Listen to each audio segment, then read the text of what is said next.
Hey everybody, John Greenwald here with theblackvault.com. This video is dedicated to a Freedom of Information Act case that literally took nearly a decade to get about 9 pages of documents released. Now, what's interesting about this is this ties into the terrorist attack, very controversial topic because it became politicized, but the terrorist attack on 9/11/2012 in Benghazi. Now, I know that some people cringe when they hear about this because they think it was, again, very much politicized, and you're absolutely right. It was politicized. It never should have been, but sadly it was. But since then, I've really dug in on various documents and reports and so on and so forth on what exactly happened over there, because it seems like there is an aspect to this that they just don't want us to know. And this particular Freedom of Information Act case, I would say, definitely reinforces it. And it's not all about sources and methods or anything in that regard, because that's obvious on why they would take certain information out. But if you'll see here on theblackvault.com, and I will link it below, so feel free to check that out and download those documents if you're interested in this. But this particular case, again, took nearly a decade.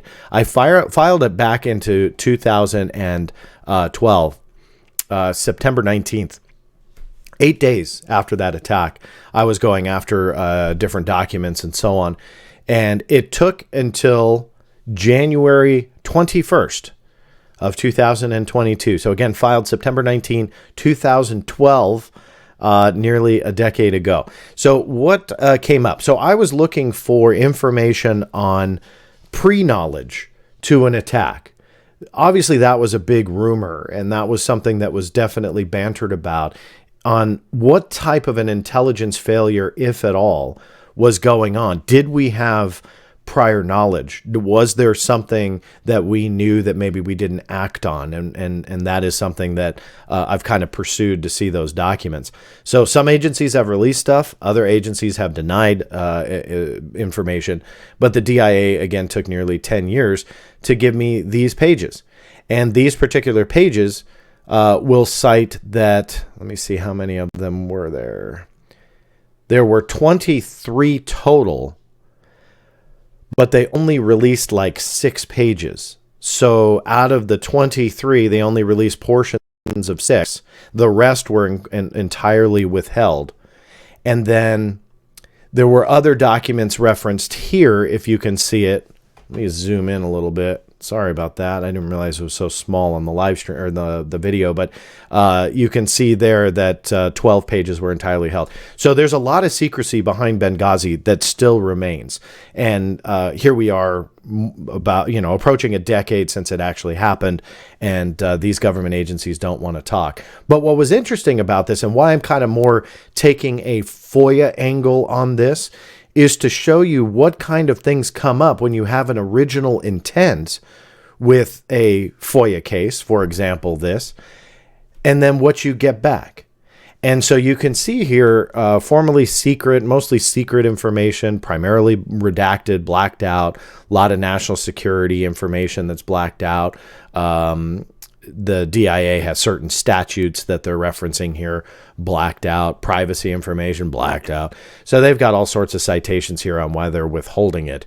But what was really interesting, I would say, that came out of this was something that was written prior to the attack on 9/11, 1 September 2012.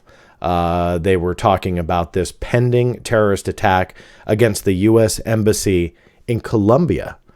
And this was obviously not Benghazi. So this came up as a little bit of a surprise to me, because this was in the scope of my request, foreknowledge about a terrorist attack. But I was actually obviously thinking about Benghazi at that point, not necessarily something somewhere else. And so this popped up, and you can see here a lot of stuff that they don't want to talk about. FYSSA is for your situational awareness. Again, all redacted.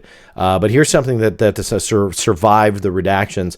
Good evening, blank, is substantively revising TTS, COL, as of 1 September 2012, pending terrorist attack against U.S. Embassy in Colombia, scheduled for 11 September 2012. We are issuing this TTS to incorporate new threat information from blank regarding the same alleged attack. Please note that our assessment of this threat has not changed or is not changed. Please delete and or destroy any copies of the original TTS sent on Sunday, 9/2/2012. So they had some idea that a terrorist attack was going to happen on another U.S. embassy. So I'm not tying that to Benghazi, but rather what I'm doing with this video is showing those who are interested in FOIA, these are the types of things that you look out for. Unexpected pieces of information. I was requesting one thing and boom, something else came up. That's kind of a win because that opens the door to new Freedom of Information Act leads. So what I did after this, just to give you an example, is I went to every agency within the intelligence community seeking out information about a pending or what they called a scheduled terrorist attack on September 11th of 2012 on a U.S. embassy in Colombia. Again, I unless I missed it, and please correct me in the comments, I am not aware of any type of even published threat. Obviously, there wasn't a big attack that day. It was about Benghazi, but what happened to this? And so I went to every agency in the intelligence community, including the DIA, where this came from, the CIA, the NSA, also the State Department. So you look for those types of leads and then throw out a bunch of other requests, simply looking for more information. What is there else to discover? Maybe nothing, maybe boring, maybe an everyday threat. Who knows? But those are the types of leads you look for. So you may not be interested in Benghazi or terrorist attacks or U.S. embassies. That's okay. But take my more rooted point of this in that you look for those little hidden gems that when you file, you didn't expect. And if I just kind of thumbed through this and said, it's all redacted. Who cares? Who cares? Easy to miss. But then I realized this was all pre the Benghazi attack and had nothing to do with Benghazi. So very cool find.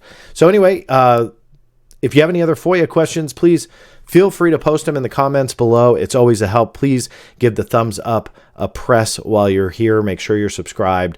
And for all of those FOIA hounds out there or investigators that are thinking about using the FOIA, definitely do it. See what you can find out. And if you know anybody else, feel free to share the channel because you're going to see more videos like this where I kind of dissect a little bit of the FOIA and what we all look for when we file FOIA requests. Hope that helps. My name is John Greenwald Jr., founder and creator of theblackvault.com, and I'm signing off for now. We'll see you next time.